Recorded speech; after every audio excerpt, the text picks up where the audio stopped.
किसी लायक नहीं हो तुम, देश के ऊपर थू हो तुम, थू। समझ आ रही है? किसी लायक नहीं हो तुम, देश के ऊपर थू हो तुम, थू। समझ आ रही है?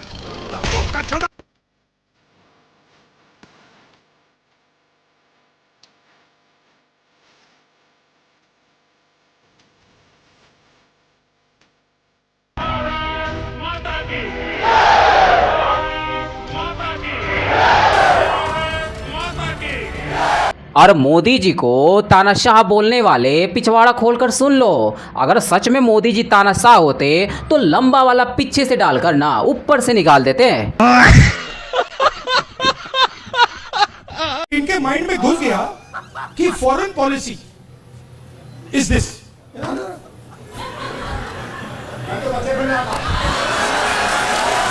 कुछ शर्म आया है? पता नहीं किसने डाला, कहां से घुसा। Imagine the ignorance foreign policy. मैंने नहीं समझ के तो नहीं पकड़ा। इस सज्जन को क्या तकलीफ है भाई? क्या तकलीफ है इनको? मैं डिप्रेशन में रहता हूँ हमेशा, अब भी मैं डिप्रेशन में हूँ, माँ कसम। सही पकड़े हैं। इस बार जितने लोग आए थे सड़कों के ऊपर, वो किस लिए आए थे? वो केवल, मुझे नहीं लगता धर्मेंद्र प्रधान का इस्तीफा मांगने आए थे। वो मुझे लगता है कि गुस्से का तरह तरह से इजहार करने आए थे। तो मतलब अगर मैं क्रूड भाषा में बोलूं तो मोदी जी को ठोकने आए थे। मोदी जी को ठोकने आए। वाहरी दोगला मानूस ठोकने आए थे। लगता है कि घुंगरू सेठ का जो पेट है ना, अभी चप्पल और थप्पड़ से भरा ना है। नहीं।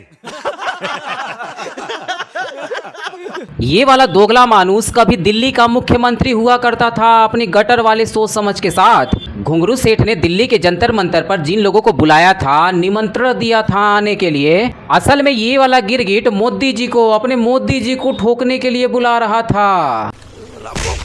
लेकिन घुंगरू सेठ को इसमें सफलता ना मिली। अब आप लोग बताइए कमेंट के जरिए कि आखिर इस दोगले मानुस के अंदर कितना वाला जहर भरा पड़ा है। तो हेलो दोस्तों, मैं अभय नागवंशी चेंजोलक, जीरो से हीरो तक में आपका स्वागत है।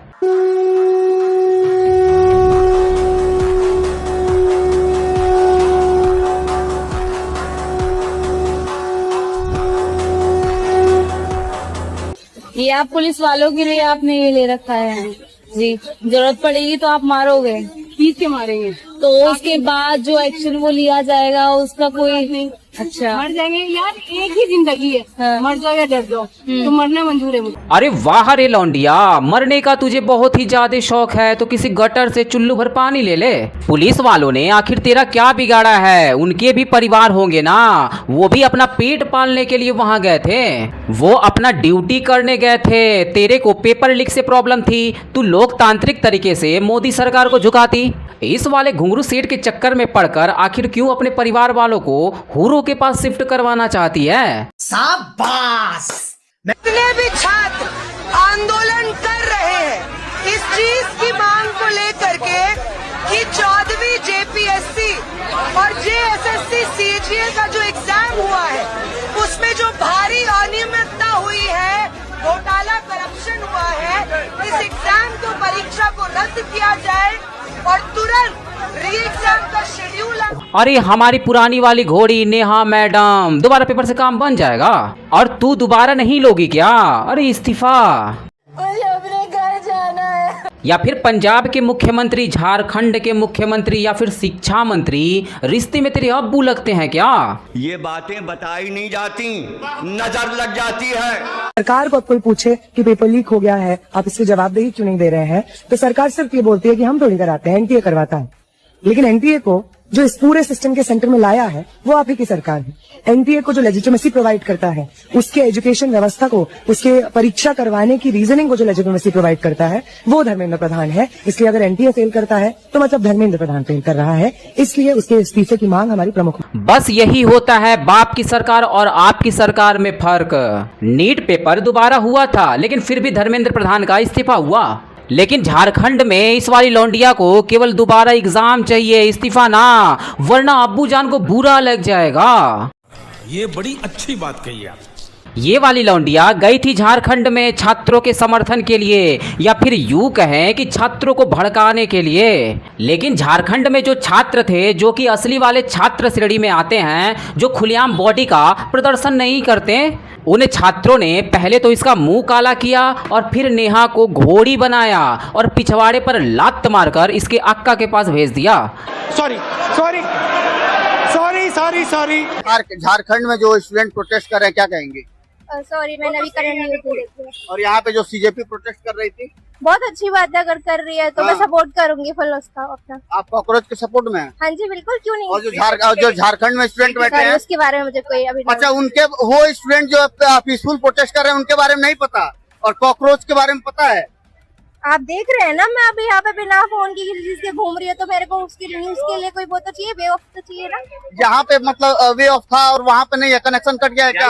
ऐसा नहीं, मतलब भारत से झारखंड का कनेक्शन कट गया भारत से? अरे नहीं भाई, ऐसी कोई बात नहीं है। इसकी सोच जिस प्रकार की है, ये जिस प्रकार के क्लिप क्रोम पर जाकर देखती है, उस लेवल वाली सोच झारखंड रांची प्रोटेस्ट में मौजूद नहीं है, इसलिए इसको कैसे पता चलेगा। लेकिन हाँ, जो तिलचट्टे गए थे नेहा एंड घोड़ी कंपनी, उन लोगों का कुछ ऐसा ही प्लानिंग था। अच्छा, क्योंकि तिलचट्टों से मन संतुष्ट नहीं हुआ था, लेकिन इन बेचारियों को भागना पड़ा था वहां से। यही कारण है कि इन जैसे लोगों को पता ही ना चला कि रांची में भी छात्र प्रोटेस्ट पर बैठे हैं।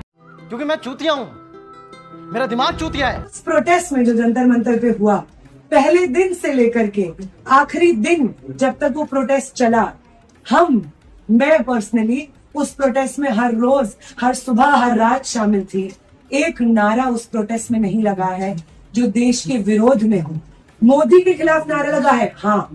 अमित शाह के खिलाफ लगा है, हाँ। धर्मेंद्र प्रधान के खिलाफ लगा है, हाँ। ये जनप्रतिनिधि है, इनका काम है जनता के मुद्दों को एड्रेस करना, जनता को सर्व करना। अगर ये जनप्रतिनिधि अपना काम नहीं करेंगे तो उनके खिलाफ नारे बिल्कुल लगेंगे। अरे लगा ना घोड़ी, अमित शाह, मोदी, योगी के खिलाफ नारे लगा ना। इसके लिए कोई मना ना किया था, वो तो लोकतंत्र का एक हिस्सा है, लोगों का, भारत के जनता का अधिकार है।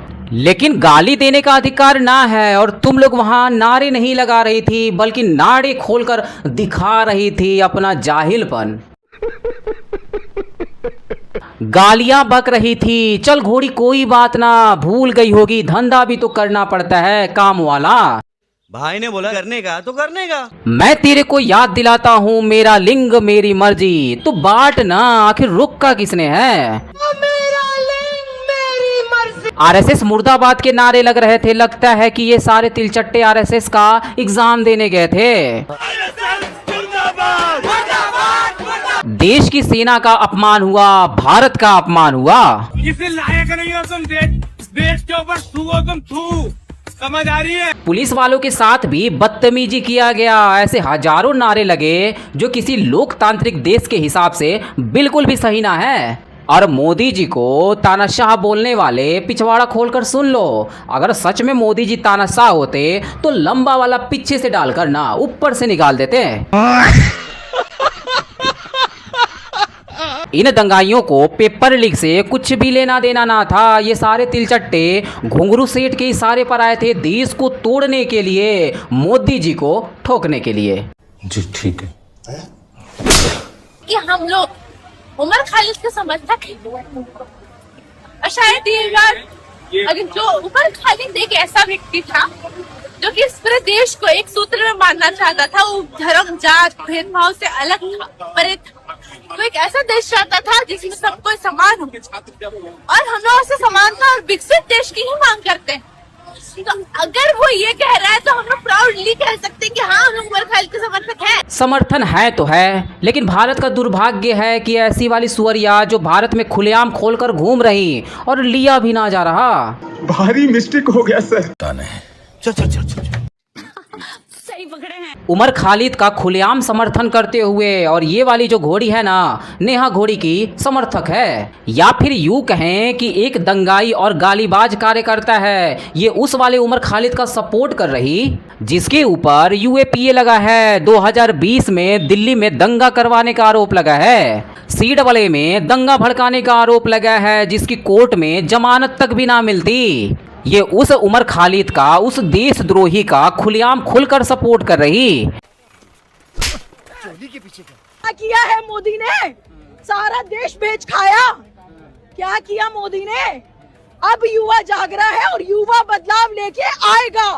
अब देखिए नरेंद्र मोदी, मैं नहीं डरती किसी नरेंद्र मोदी से। मैं युवा हूँ, मैं आज की आवाज हूँ, मैं राहुल गांधी के साथ। अरे यही वाला तो नहीं बोलना था गैंडी मैडम, जो पूरा मिजाज है ना, मौसम था ना, तुमने युवा युवा बोलकर बनाया था। लेकिन पप्पू मियाँ का नाम लेकर जो सारा मिजाज बना था, मौसम बना था, उसका पोपट कर दिया।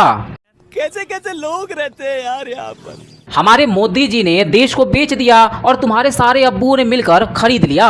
अब तुम्हारा 56 साल वाला वो जो युवा वाला अब्बू है वो आएगा और देश को बचाएगा। अच्छा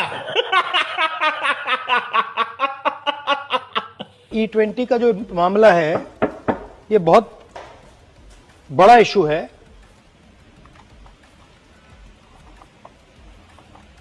नॉर्मली हम कहते हैं कि दाल में कुछ काला है, मगर ये दाल ही काली है। अरे ना जी ना पप्पू मियाँ, दाल चावल चोखा सब कुछ बिल्कुल चंगा है, बस खोपड़ा खाली है। हमारे पप्पू मियाँ यहाँ पर E20 पेट्रोल का विरोध कर रहे थे, लेकिन जो इन्होंने गाड़ी चुना जबरदस्त वाला चुन लिया।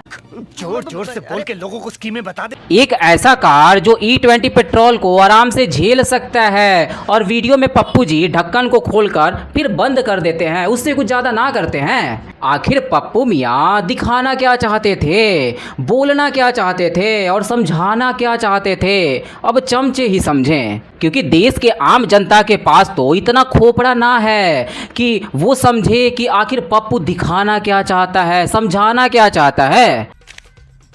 शाबाश, काम कर रहा फटाफट आजकल तू।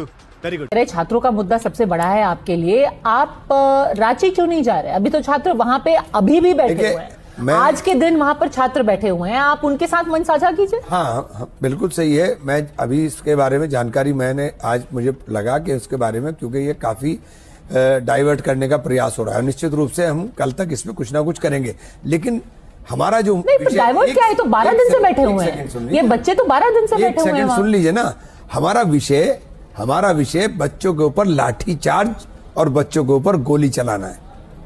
हमारा विषय बच्चों के ऊपर लाठीचार्ज गोली चलाना उनको। पर इमरान जी बच्चे तो बच्चे हैं ना, दिल्ली के बच्चे हैं, रांची के बच्चे नहीं। तो बच्चों पर वहाँ लाठी चल गई क्या? लाठी नहीं चली, पर वहाँ भूखे बैठे हुए हैं। लाठी चल गई क्या? अरे लाठी चलने दो, और इसी लाठी का तो इंतजार कर रही है कांग्रेस एंड सन्स पार्टी। जब लाठी चल जाएगी तब जाकर कांग्रेस एंड सन्स पार्टी अपने बिलों से बाहर निकलेंगे, छात्रों के सबसे बड़े वाले हितैषी बनने के लिए। दिल्ली के जंतर मंतर पर भी तो यही कर रहे थे, पहले लोगों को भड़का रहे थे मोदी सरकार के खिलाफ, फिर छात्रों के रूप में कुछ दंगाई पहुंच गए, कुछ देशद्रोही गैंग की टोली पहुंच गई, उन्होंने दंगा किया और जमकर पी ले गए। बाकी जो झारखंड में प्रोटेस्ट चल रहा वो असली वाले छात्र श्रेणी में आते हैं, क्योंकि यहाँ पर जो भी तिलचट्टों की टोली आती है, दंगाई आते हैं, तो उनके पिछवाड़े पर लात मारकर भगा दिया जाता है। वहाँ भी मारा। ऐसे लोग नहीं आना चाहिए जो देश को टुकड़े करने का नाम लेते हैं, या भी जो उल्टे सीधे नारे लगाते हैं, ब्राह्मणवाद को गाली देते हैं, किसी भी जाति धर्म को गाली देते हैं, ऐसे लोग यहाँ पे नहीं आने चाहिए। अदरवाइज हम इकलौती लड़के जो वहाँ पे खड़े होकर उनको मारने का काम करेंगे, ये हम पहले से बोल करके बिल्कुल उसको भी मारेंगे। जो भी यहाँ पे नारा लगाएगा, आजादी का नारा लगाएगा या किसी भी तरह का गलत नारा लगाएगा, हम उसको अकेले मारने का काम करेंगे। वो तो अब विधानसभा का घेराव करने आ रही है यहाँ पे लोगों को। लेकिन अगर इस यहाँ पे घुसती है और इस जो प्रोटेस्ट चल रहा है उसको कवर करने की कोशिश करेगी और यहाँ के लोगों को भड़काने की कोशिश करेगी, तो हम उसको मारेंगे। इनको बोलते हैं हिंद की शेरनी, देशभक्त छात्र जो भारत के भविष्य है। सिस्टर ने जो बोला है ऐसा होना भी चाहिए, और हुआ भी नेहा घोड़ी के साथ। वहां से नेहा को घोड़ी बनाकर लात मारकर भगा दिया। भविष्य में अगर हमारी सरकार बनेगी तो जितने आंदोलनकारी लोग जो जेल में गए नीट पेपर लीक वाले मामले में, उनको जेपी आंदोलन के तर्ज पे जो पेंशन मिलता है, पेंशन भी हम लोग देंगे और नौकरी भी देंगे। अब इस वाले पप्पू भटूरे के बहकावे में आकर जो लोग भी दंगा करेंगे बाद में बहुत पछताएंगे, क्योंकि इसका सरकार भविष्य में कब बनेगा कुछ भी ना पता है। इसका जो भविष्य है अभी खुद कचरे के डब्बे में पड़ा है, तुम्हारा क्या खाक बनाएगा। लेकिन चलो मान लेते हैं कभी गलती से इसकी सरकार बन भी जाती है तो तुम्हारी जो जिंदगी है ना खत्म हो चुकी होगी। बात तो सही है। जो भी इसके बहकावे में आकर दंगा करेगा उसका पूरा परिवार जो है ना फालतू में नंगा हो जाएगा। हम आपको कुछ कहे हैं। अब आपका क्या नाम हुआ? मेरा नाम जसवंत, मैं आजाद समाज पार्टी का विधान सचिव हूँ और मैं इस मांग को लेकर आया हूँ मंडल कमीशन की समस्त सिफारिशों को लागू करें, वरना कुर्सी खाली करें। आपकी क्या सिफारिश है? यही सिफारिश की मंडल कमीशन की समस्त सिफारिश को लागू करें और वरना कुर्सी खाली करें। नहीं, ये तो मंडल कमीशन की समस्त सिफारिश, तो इस समस्त में क्या क्या सिफारिश क्या है इसकी तो मुझे जानकारी नहीं है भाई साहब। अरे कोई ना भाईजान, आरक्षण के बोझ तले दबकर कम से कम तुमने पोस्टर तो पढ़ लिया। हम लोगों के लिए यही बहुत बड़ी बात है। अरे मंडल की सिफारिश बाद में लागू करना। हमारी तो यही सरकार से सिफारिश है कि इनको सीधा यहीं से उठवाकर जज बना दिया जाए। ना तो कोई पढ़ा लिखा ब्राह्मण जो पढ़ लिख कर आएगा, अच्छा रैंक लेकर आएगा और उस कुर्सी पर अगर बैठ गया तो आखिर इस बेचारे वाले पिल्ले का क्या होगा? बेकार है भैया, मैं तो टूट गया। फिर से पानी वानी ना पीने दिया जाएगा जैसे पिछले 3000 सालों से नमक चाट कर पौवा लगाकर जिंदगी गुजार रहे थे, वैसी वाली ही नौबत आ जाएगी। इसलिए भाई इसको सीधा यहाँ से उठवा कर जज बना दो, क्योंकि हम भी पिछले 5000 सालों से पेलते पेलते थक गए हैं। खत्म, bye bye, tata, good bye, गया। दोस्तों तो कैसी लगी आज की वीडियो हमें कमेंट बॉक्स में रिप्लाई करना बिल्कुल भी ना भूलें, और आप हमारे चैनल पर कहां से जुड़े हैं हमें कमेंट बॉक्स में जरूर बताएं। वीडियो अंत तक देखा तो उम्मीद करता हूं कि पसंद तो जरूर आई होगी, इसलिए लाइक करें और अपने दोस्तों के साथ शेयर करना बिल्कुल भी ना भूलें। तो मिलते हैं आने वाले नए वीडियो के साथ, तब तक के लिए जय हिंद, जय भारत, वंदे मातरम।